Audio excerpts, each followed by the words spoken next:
Imagine this. You wake to the grinding roar of concrete mixers tearing apart a creek that's flowed behind your home since before the Civil War. The stench of diesel fumes mixed with crushed limestone burns your lungs as you watch $80,000 of your homeowner fees disappear into what was once a crystal-clear mountain stream. Flood control, HOA President Brenda Hartwell declares smugly from the seat of her gleaming white Tesla. What she didn't realize, I'm a retired Army Corps hydrologist, and she had just set a time bomb. 6 months later, Brenda's $1 million mansion rests in 2 feet of swamp water, its foundation splitting, while my modest home stays dry as bone. The FBI pounds on her door, and that concrete channel she bragged about is about to cost her everything. So I'll ask you, what would you do if your HOA stole your money and destroyed your peace? Think your neighbors haven't pulled something just as insane? I'm Dale Brennan, 58, and until half a year ago, I thought my biggest problem was finding carburetor parts for a 1972 Harley Sportster. I was wrong. The true threat was a power-drunk HOA president mistaking a real estate license for a PhD in hydroengineering. My grandfather left me this 2-acre slice of paradise in rural Colorado back when Willowbrook was pasture land and HOA meant herd of Angus. William Brennan, my grandfather, was a combat engineer who survived Normandy before returning home to build something lasting. This creek was his sanctuary. Every morning since I retired from the Corps of Engineers, I followed his ritual. Coffee on the porch, Cottonwood Creek chattering over smooth granite, the scent of motor oil blending with wet willow bark, hammering, echoing across dawn-lit water. My boots crunching the gravel paths my grandfather laid by hand in 1948. Martha, my wife of 26 years, teaches 4th grade with saintly patience she'd soon need. Our kids scattered, Jessica saving lives as a trauma nurse in Portland, Mike debugging software in Austin. Both inherited grandfather's stubborn streak. But what truly made this land priceless wasn't the ranch house or my workshop crammed with motorcycle parts. It was 400 yards of creek with water rights dating back to 1873. Older than Colorado statehood, older than electricity, and far older than suburban royalty with attitude. Then came Willowbrook Estates, sprouting like overpriced mushrooms after rain. 47 homes, average price $900,000. Mostly Californians fleeing their own HOA nightmares. The irony hung heavier than the creek's morning mist. And into that irony walked our villain, Brenda Hartwell, 52, self-crowned queen of the HOA. Suburban perfection. Fresh out of Marin County, carrying that special blend of entitlement and ignorance only someone who spent years selling overpriced houses to desperate buyers could master. The white Tesla, vanity plates reading "Sold for You," and pearl earrings worn like battlefield armor sealed the picture. Her husband, an investment banker commuting to Denver. Her kids, private school students, where they probably learned that people like me aren't poor, just folks with different priorities. Their $1.2 million colonial pressed right against my creek, its manicured lawn dying where real wilderness began. The first shot fired came on a Tuesday morning that smelled of coffee and impending legal bills. A certified HOA violation notice. Unsightly storage of automotive parts visible from neighboring properties violates community aesthetic standards. Fine, $200 per day until compliance. I read it twice, the legal absurdity soaking in like creek water on dry soil. What Brenda's high-dollar attorneys didn't notice, my property predates their HOA by nearly 80 years. My grandfather's deed included mineral rights, water rights, and a permanent exemption from future restrictions. They were gambling that this grease-stained mechanic didn't know basic property law. Our first face-to-face played out exactly as expected. Brenda's office smelled of vanilla candles and entitlement. With that plastic smile real estate agents rehearse in expensive mirrors, she suggested I might be happier somewhere with more flexible property standards. Translation: somewhere poor people belong. I answered with a certified letter pointing out that HOA covenants don't apply to grandfathered land, Real Estate Law 101. Her counterstrike came fast and costly. Anonymous county complaints about me running an illegal business. Apparently, fixing motorcycles is suspicious to people who pay someone else to change their oil.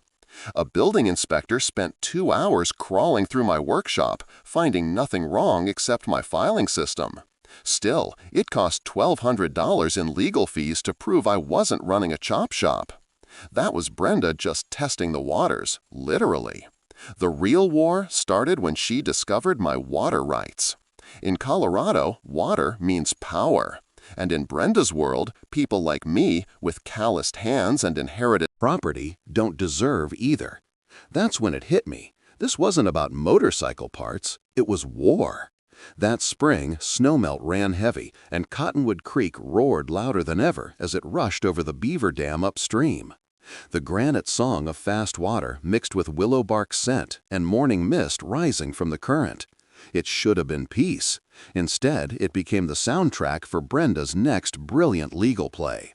She thought she'd done her homework, hiring Peyton & Associates, a Denver firm that specialized in what they politely call environmental property disputes. Translation: finding creative ways to weaponize government regulations against your neighbors. Their strategy? Brutal and precise. File a nuisance water flow complaint, claiming my creek created dangerous runoff that endangered their million-dollar homes. The paperwork landed on a Thursday, thicker than a Denver phone book and about as useful. 57 pages of jargon that boil down to make the old man prove his 150-year-old creek won't flood our McMansions.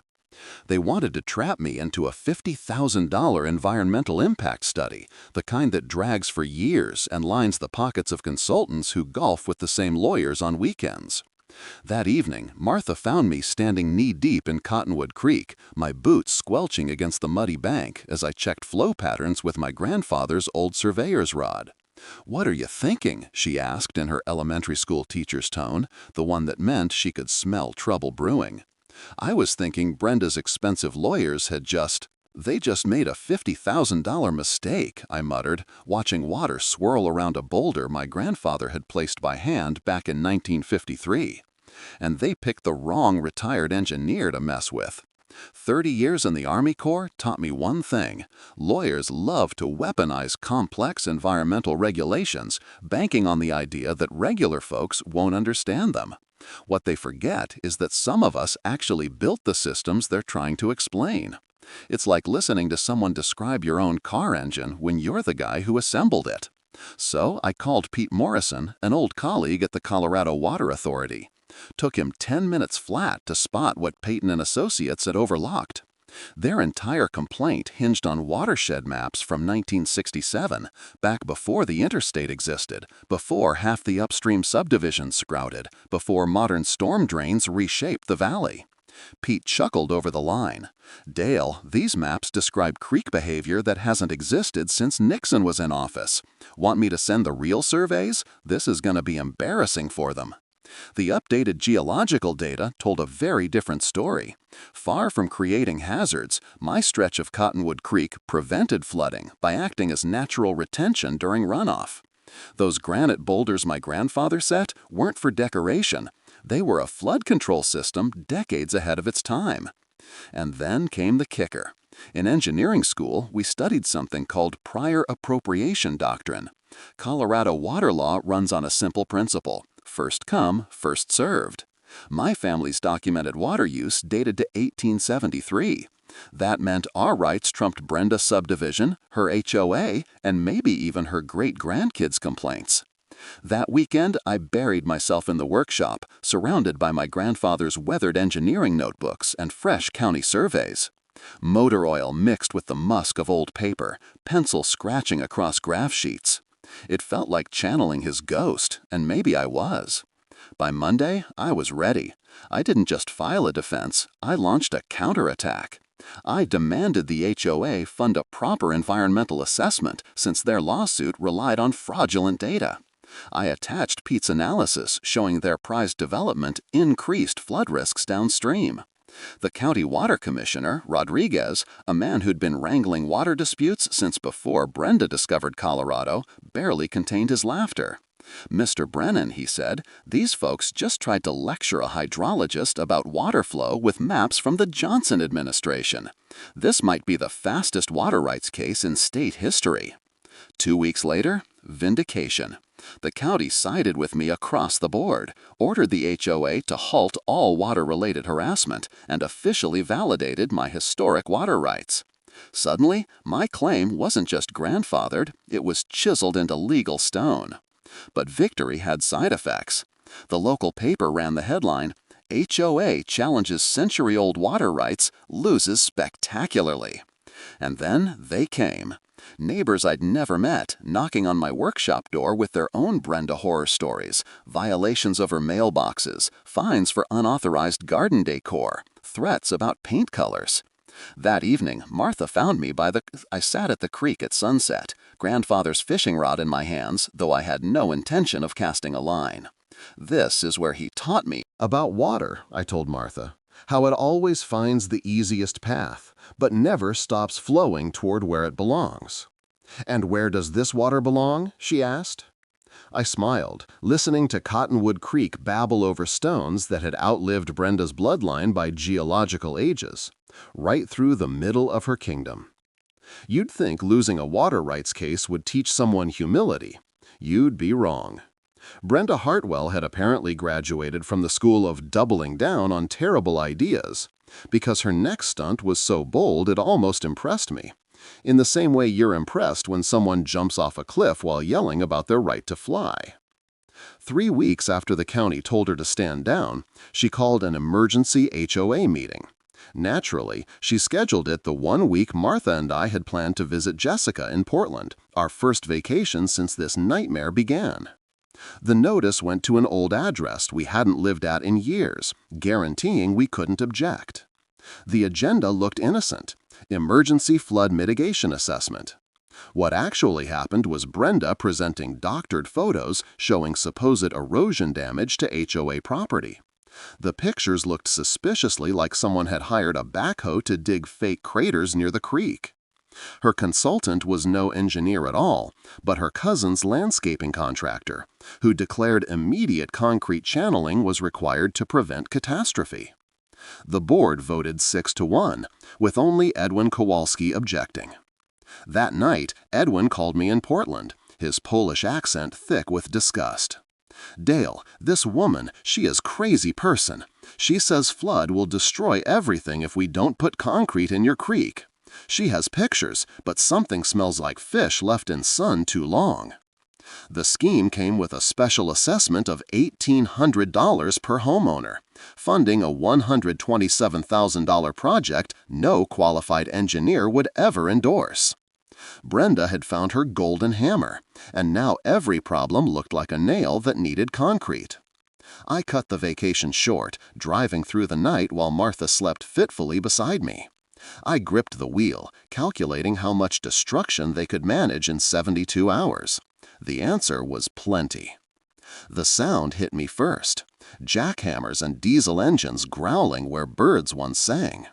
Then the smell: concrete dust and diesel exhaust smothering the valley like industrial fog.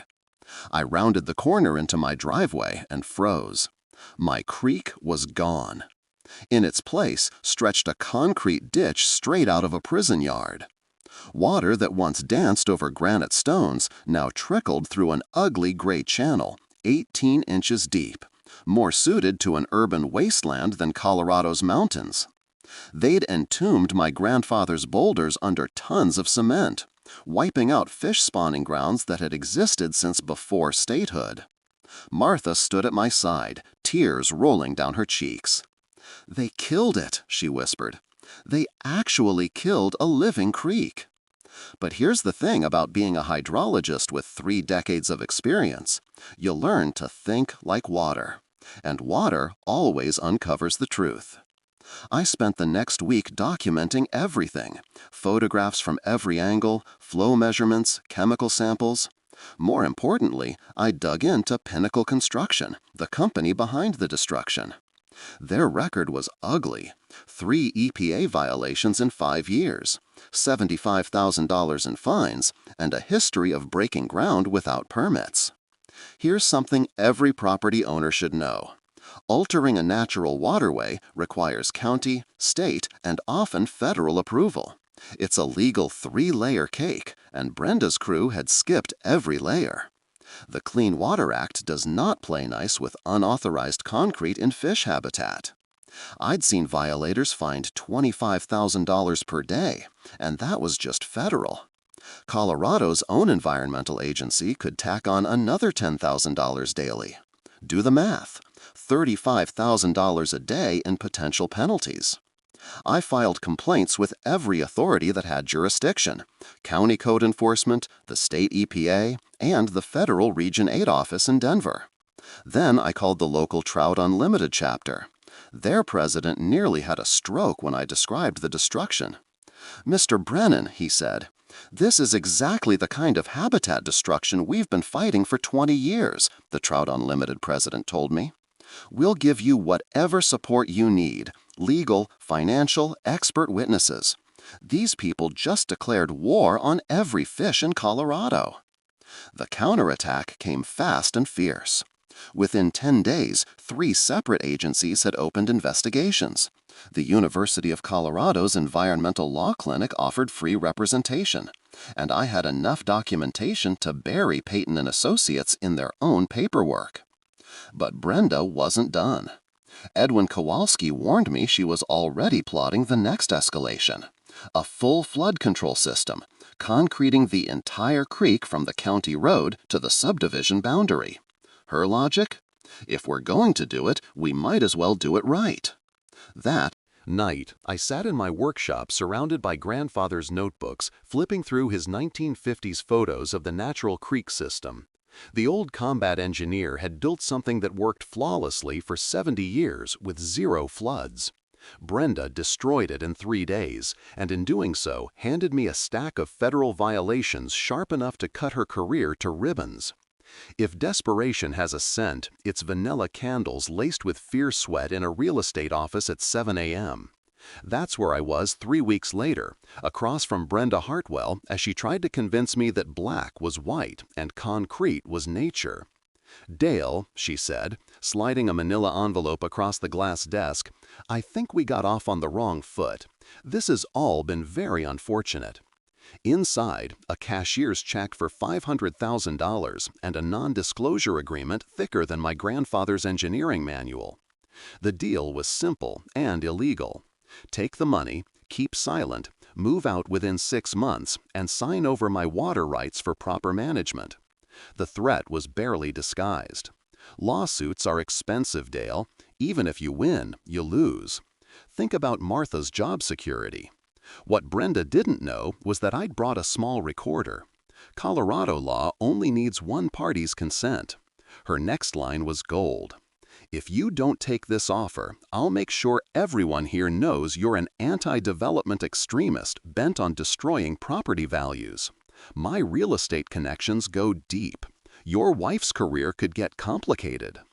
That same week, my workshop was hit again. This time it wasn't subtle. Motorcycle parts scattered, tools gone, my restored '72 Sportster tipped and sugar than the tank. But they slipped up. The new cameras I'd installed caught it all, including a white Tesla parked at my drive at 2 a.m. The harassment escalated into psychological warfare.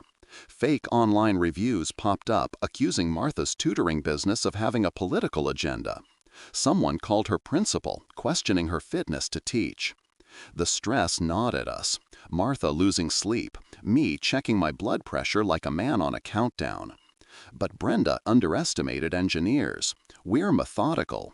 Every threat, every complaint, every break-in went into my log with the precision of a federal dossier, because that's exactly what it was becoming. The EPA opened a formal file. The Colorado Attorney General's office sent investigators. Environmental groups were treating this like the Exxon Valdez of suburban creek destruction, and allies were lining up faster than Brenda could make enemies. One was Sarah Olivia, a third-year environmental law student who took my case as her thesis project. She found gold buried in HOA financial records, inflated contracts tied to Brenda's network. "Mr. Brennan," she said, spreading the papers across my workbench, "this concrete job cost $127,000, but the real cost was closer to $40,000. The rest went to consulting fees and contractor premiums routed through Brenda's associates." She'd found the smoking gun.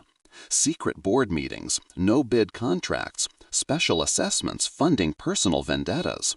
What began as creek destruction was morphing into organized fraud. But the real revelation came from grandfather's engineering notebooks. While researching his creek design, I uncovered his 1973 county report, warning against concrete channeling in this very location. His calculations predicted it would boost downstream flooding risk by 300% during spring runoff. The report included flow charts, seasonal water tables, and soil absorption rates. Everything Brenda's engineering consultant ignored. More importantly, it proved that someone with actual credentials had studied this exact problem 50 years ago and reached the opposite conclusion from Brenda's landscaper. That's when the irony hit me. Brenda thought she was solving a flooding problem, but she'd built a hydraulic time bomb. Spring melt was 6 weeks away, and her concrete channel was about to fire hose every drop of runoff straight into the foundations of the HOA homes. The natural creek had spread flow across a wide floodplain, soaking it like a sponge. The channel turned that sponge into a cannon. My property, upstream and elevated, would stay bone dry. The HOA houses downstream? Submarines with screen doors. I spent that weekend with my calculator, grandfather's flowcharts, and Noah's snowpack predictions. The math was terrifying and beautiful. When physics met stupidity, Brenda's million-dollar basements were going underwater. Edwin Kowalski stopped by that Sunday night, finding me sketching restoration plans at the kitchen table. "Dale," he said, "this woman, Brenda, she is making big mistake." I nodded toward the weather charts and grandfather's equations. "Edwin," I told him, "she just built the world's most expensive lawsuit. The creek's about to collect compound interest." Sarah Olivia arrived the next gray February morning with a banker's box full of documents and an expression that meant somebody was going to bleed. "Mr. Brennan," she said, dropping the box on my bench with a thump, "you're going to want to sit for this." For 3 weeks, she'd been doing what she called forensic accounting, following the HOA's money trail like a bloodhound with a CPA license. What she found would have made the FBI's white-collar squad weep. That $127,000 concrete project, worth maybe $40,000 in real work. The missing $87,000 had evaporated into a shell game of consulting fees, emergency premiums, and environmental assessments, all flowing back to companies with familiar names: Hartwell Property Consulting, Willowbrook Environmental Solutions. Brenda wasn't just wrecking my creek, she was stealing from her own neighbors. And that was the appetizer. The main course walked in 20 minutes later. Edwin again, clutching a small recorder like it held state secrets. "Dale," he said, his accent thick with fury, "you remember I told you I voted against project? I maybe forgot to mention I recorded whole meeting." The playback was brutal. Brenda's voice, sharp and smug, explaining the goal wasn't flood control, it was cleansing. Drive out incompatible residents who didn't fit the community vision. She detailed how HOA funds could force me into legal battles until I broke, bragged that most people couldn't afford to resist. And the kicker, her admission that the concrete wasn't about safety, it was about erasing the valley's rural working-class look so she could jack property values for her listings. That alone would sink her, but the real bombshell was in grandfather's files.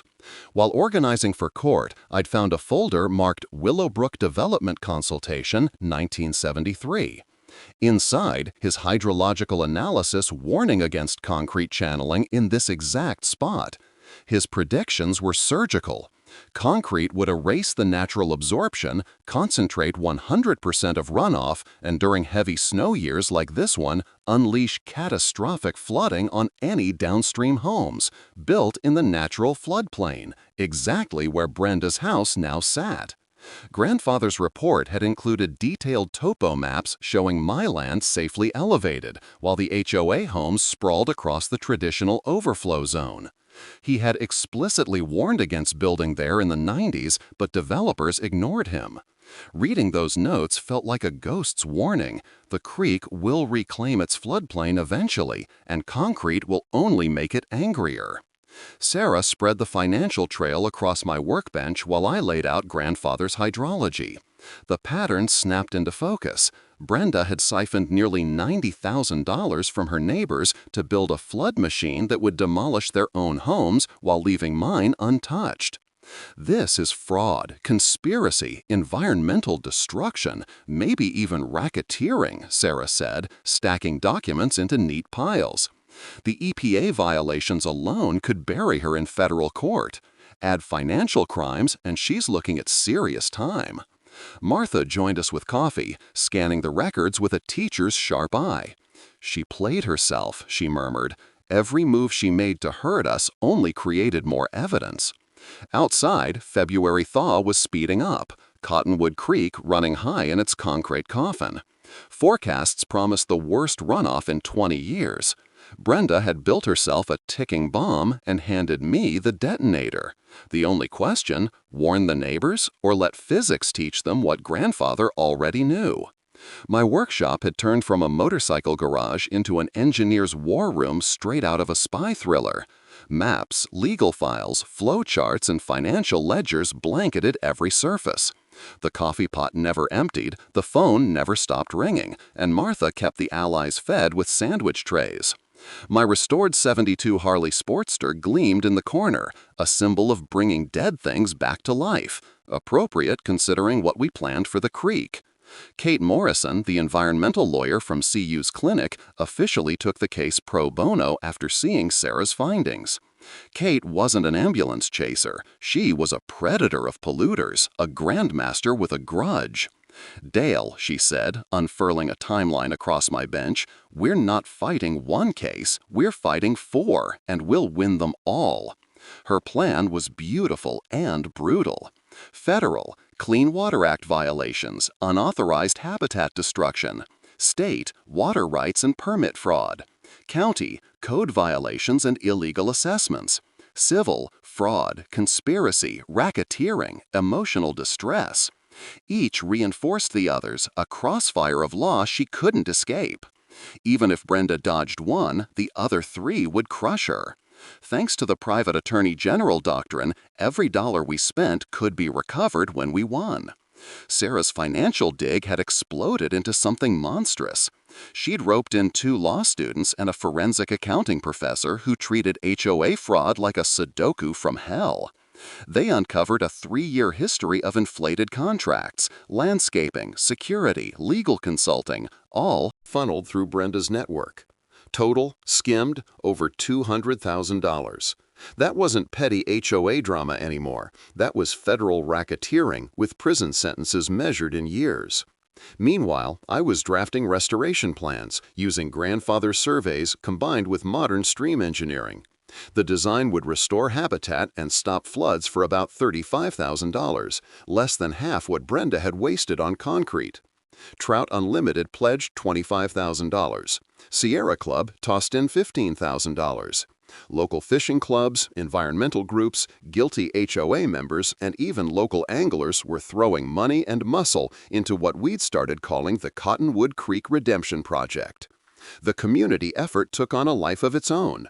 Weekly meetings in my workshop drew 30 to 40 people, including veterans who liked the idea of a combat engineer's grandson taking on bureaucratic stupidity.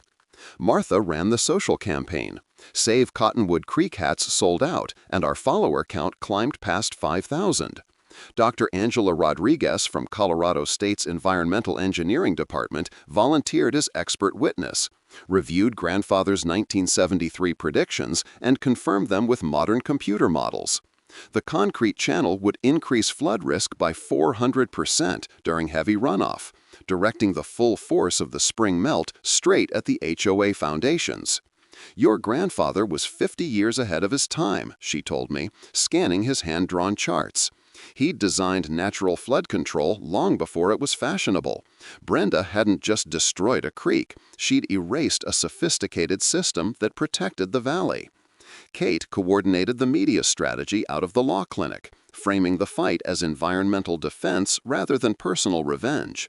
Local press loved David versus Goliath, and the story spread to environmental blogs, fishing magazines, and even a documentary crew from Denver Public Television. But our secret weapon remained grandfather's archive. 1950s photos showing how the natural creek managed spring floods for decades without damaging property.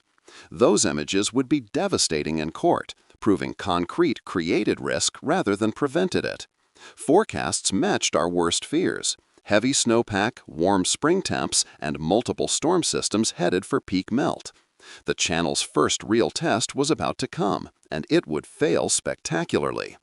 Edwin became our inside source, feeding reports from increasingly frantic HOA meetings where board members panicked about liability.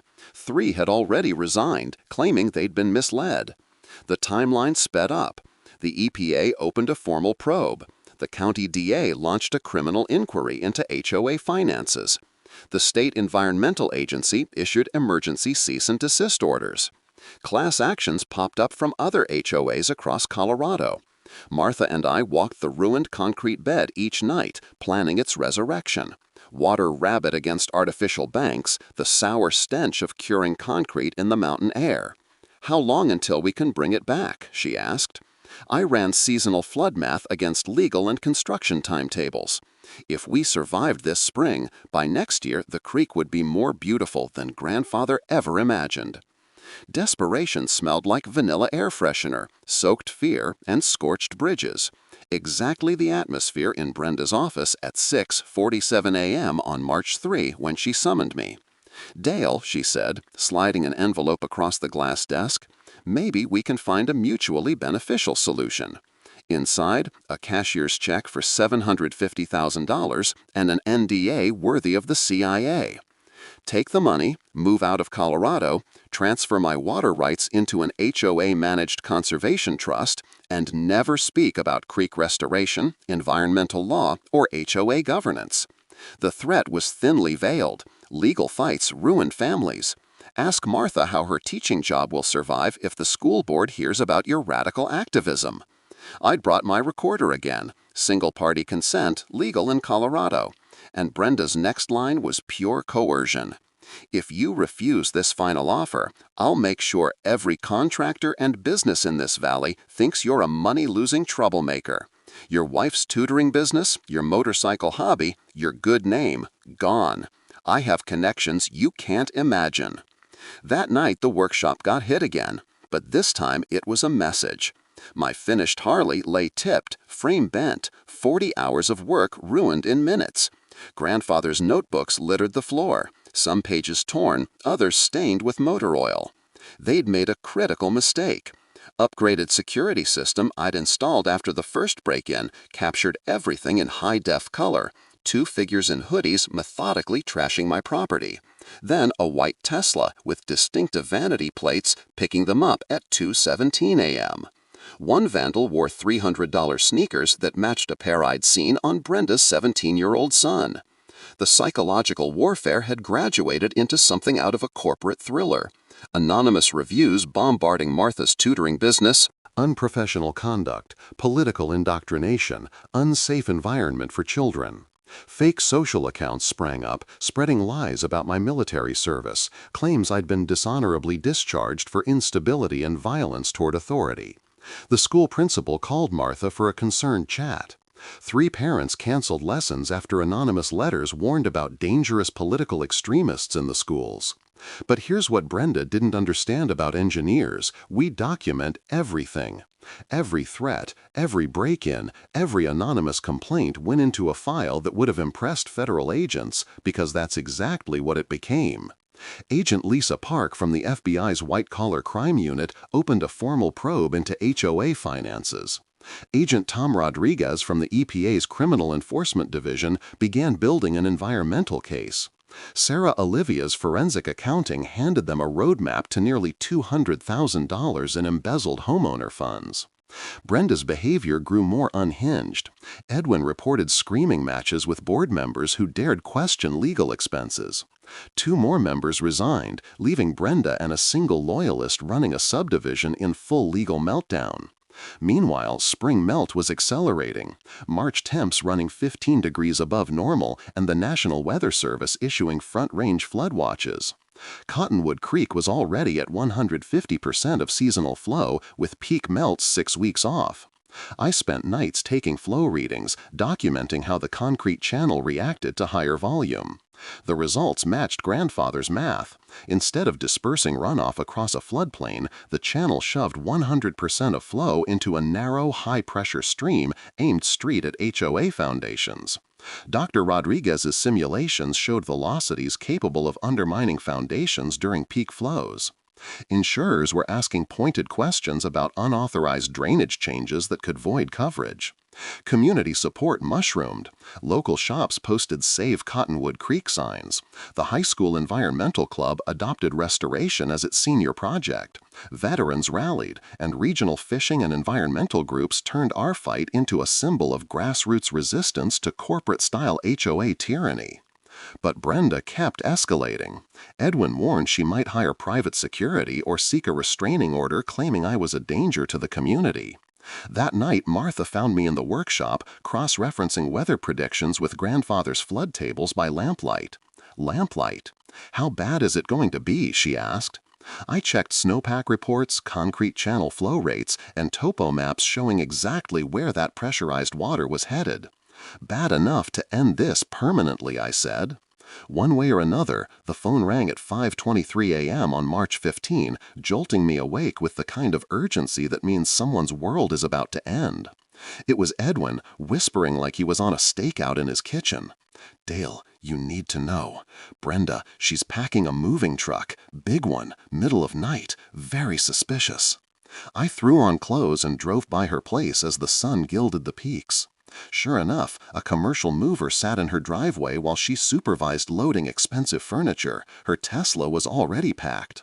The woman who'd spent 6 months trying to drive us out of the valley was planning a strategic retreat, but not before one last desperate gamble, equal parts brilliant and insane.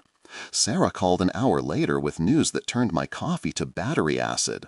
"Mr. Brennan, Brenda filed for an emergency restraining order claiming you've been stalking her family and making terrorist threats against HOA property.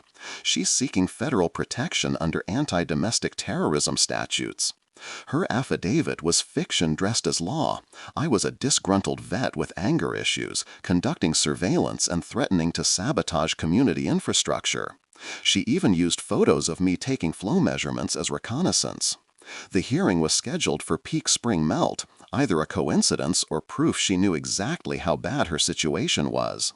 That afternoon, the operation resembled a military campaign. Environmental lawyers, forensic accountants, and furious fish biologists converging on my kitchen table. Kate arrived with a brief thick enough to stop bullets. Dr. Rodriguez brought real-time flood models that painted a terrifying picture. "She's trying to tie up the courts through flood season," Kate said, spreading documents across the table. "If she could get a restraining order keeping me away from the creek during the melt, there'd be no witnesses to document the damage." The Weather Service upgraded to a flash flood warning as snowpack melted far faster than predicted and multiple storms bore down on Colorado. Cottonwood Creek was running at 200% of normal, with peaks still days off. Brenda had miscalculated one crucial thing.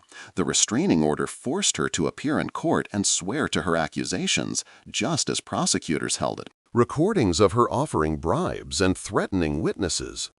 Agent Park at the FBI had quietly been following the money, tracing nearly $200,000 stolen from assessments through fraudulent contracts and kickbacks.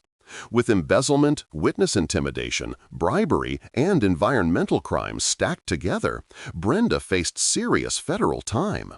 The night before the hearing, I sat in the workshop cleaning grandfather's service revolver, not because I expected violence, but because rituals sharpen the mind.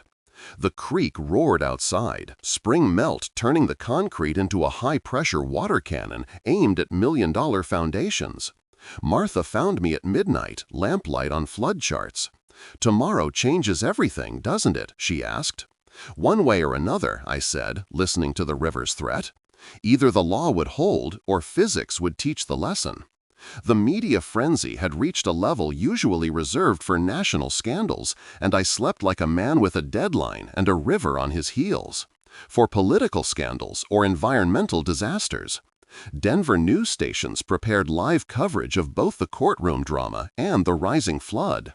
Environmental law blogs turned my fight into a national case study in citizen resistance against corporate-style HOA abuse. The hashtag concrete versus nature trended across the country.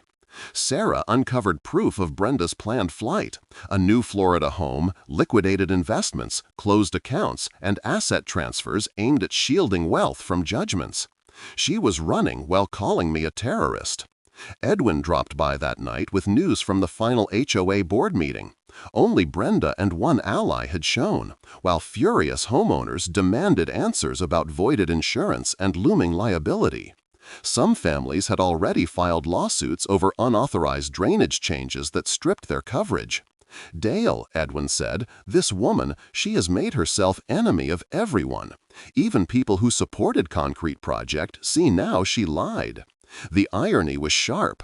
Brenda had worked tirelessly to pit the community against me, but her greed had achieved the opposite. She was now utterly isolated. Tomorrow, federal court would decide whether environmental law could shield ordinary citizens from HOA tyranny. But the creek's rising waters would not wait. Physics was about to hand down its verdict, and unlike Brenda, physics had never lost. On March 22nd, the Denver federal courthouse overflowed with people. The gallery packed, lobbies streaming video, and cameras stacked outside. Judge Martha Blackwood, no relation, presided, a jurist whose name alone gave corporate attorneys indigestion. Environmental advocates filled half the benches, veterans another block, with families burned by HOA rounding out the crowd.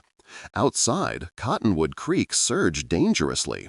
Inside, Brenda was about to face karma with interest. Kate Morrison opened with scalpel-like clarity. "Your Honor, this case is about the systematic destruction of a century-old ecosystem to serve one woman's vendetta. She not only violated environmental law, she stole nearly $200,000 from her own neighbors to fund it." Brenda's defense came from a junior associate, hands trembling as he painted me as a radical obstructionist. He claimed the concrete channel was necessary, approved by professionals. His voice cracked as he leaned on that fiction. Then Kate played the recordings. Brenda's voice filled the room, offering bribes and threatening Martha's livelihood. Gasps broke out when the hidden HOA meeting audio revealed her real goal: drive out long-term residents to boost property values for her business. "Your Honor," Kate said, "the defendant's own words prove this was never flood control. This was about using HOA authority as a tool of economic and ethnic cleansing." My testimony was direct, 3 decades of engineering explained in plain language.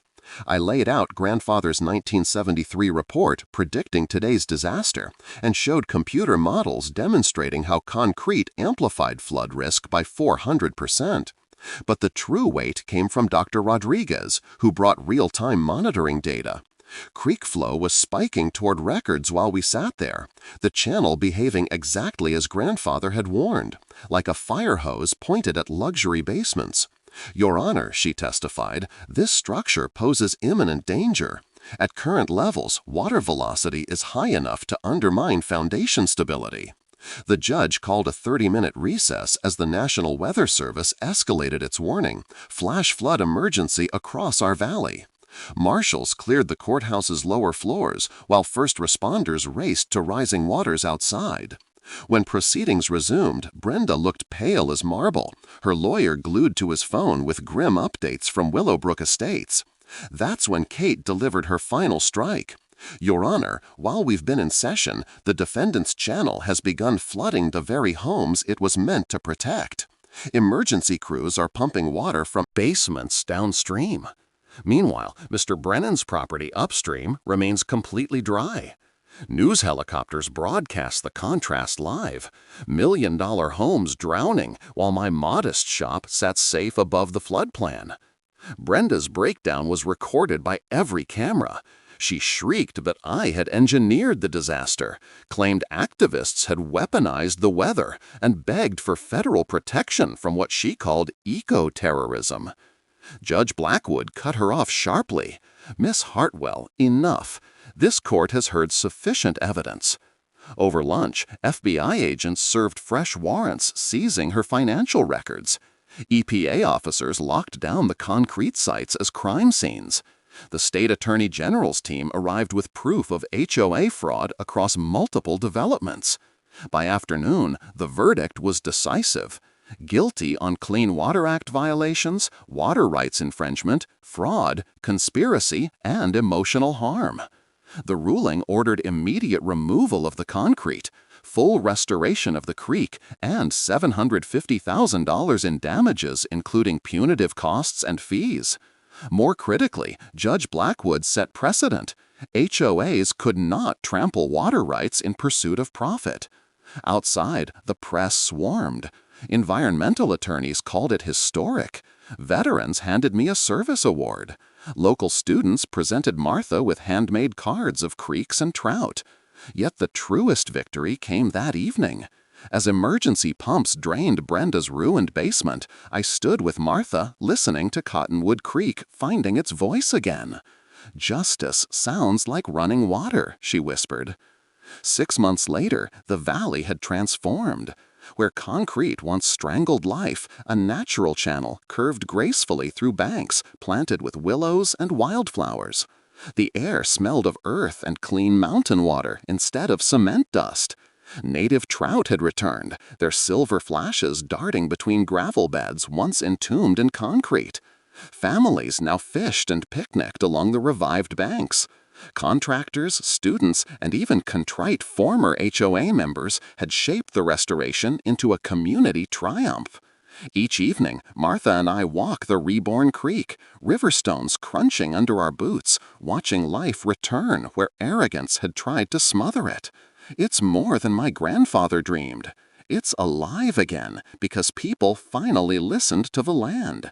Through the power of a united community rather than the ambition of a single person, the impact spread like ripples across a calm pond.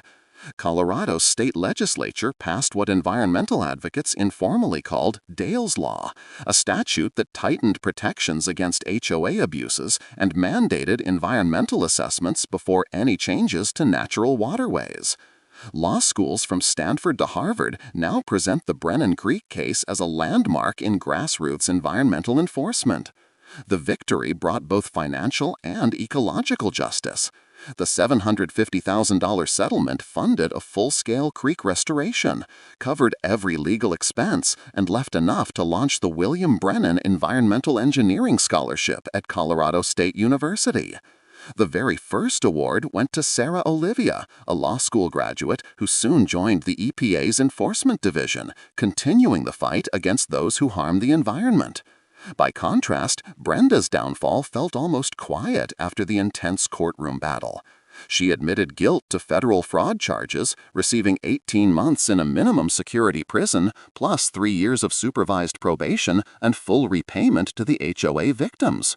Her real estate license was revoked for life, her assets were liquidated to satisfy damages, and her family quietly relocated to Florida, where they now avoid discussing their Colorado chapter. The owner of the concrete company was sentenced to 2 years in prison and hit with $2 million in environmental fines.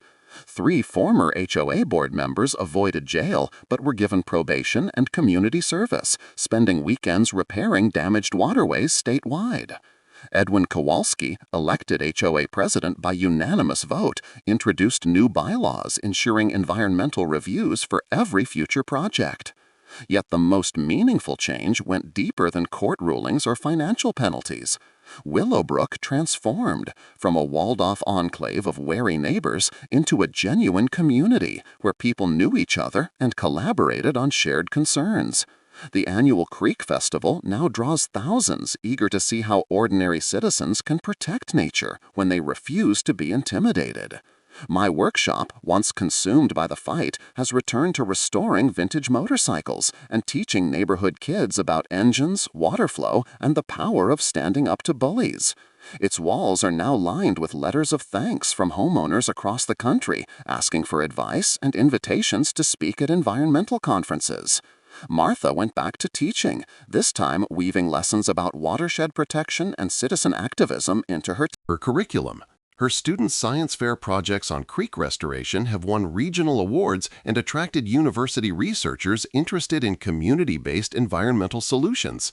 The Cottonwood Creek Redemption Project has since become a template for other neighborhoods where developers or HOAs have harmed natural waterways. Federal agencies now use our story as a training example, showing how citizen action can succeed where understaffed government departments sometimes struggle. Just last week, I received a call from a homeowner in Arizona facing almost the same HOA-driven creek destruction: concrete channels, embezzled funds, intimidation. Listening to her, I realized this fight is far bigger than one creek in Colorado. Martha and I are now considering turning our workshop into a resource center for communities waging similar battles. For the moment, though, it's enough to sit on our back porch at sunset, listening to Grandfather's Creek sing its ancient melody while Martha reads letters of support from across the country. Home, we've learned, is not simply where your house stands. It's where your values are defended and your community thrives. So here's my challenge to you. If you're living through an HOA nightmare, share it in the comments. You might be surprised by the legal tools you have when petty tyrants threaten something beautiful. And don't forget to subscribe, because next week we'll share the tale of the HOA that tried to ban vegetable gardens and the 73-year-old grandmother who fought back using the Constitution and won. Sometimes the best revenge against bullies is patience, careful preparation, and letting nature reclaim what was always hers. Thanks for spending time with us here on HOA Stories, where the excesses of neighborhood associations finally face scrutiny. If today's saga inspired you, hit like, leave a comment about your favorite moment, and subscribe so you'll be first in line for our next HOA showdown.